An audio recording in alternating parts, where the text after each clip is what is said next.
50 वोटों से जीती खूंखार शेरनी, चुनाव जीतते ही मचाया भयंकर तहलका। महाराष्ट्र में मंगलवार को ग्राम पंचायत चुनाव का रिजल्ट घोषित हुआ। इस चुनाव में रत्नागिरी की गुहागर तालुका में ग्राम पंचायत सदस्य के लिए मां बेटी एक दूसरे के खिलाफ मैदान में उतरी थी। इस चुनाव में मां सुवर्णा ने बेटी को 50 वोटों से हरा दिया है। दरअसल महाराष्ट्र में 7,682 ग्राम पंचायतों के लिए 18 दिसंबर को मतदान हुआ था। मंगलवार 20 दिसंबर को चुनाव का रिजल्ट आया। इसी चुनाव में आरेवाकी पिंपलवाड़ ग्राम पंचायत के वार्ड नंबर 2 से 70 वर्षीय मां सुवर्णा भोसले और बेटी प्राजक्ता प्रसाद देवकर एक दूसरे के खिलाफ चुनाव मैदान में थी।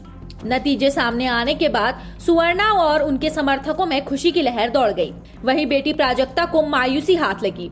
जीत के बाद सुवर्णा ने कहा कि मैंने बेटी को कहा था कि वह इस बार चुनाव में नहीं उतरे, लेकिन उसने मेरी बात नहीं मानी।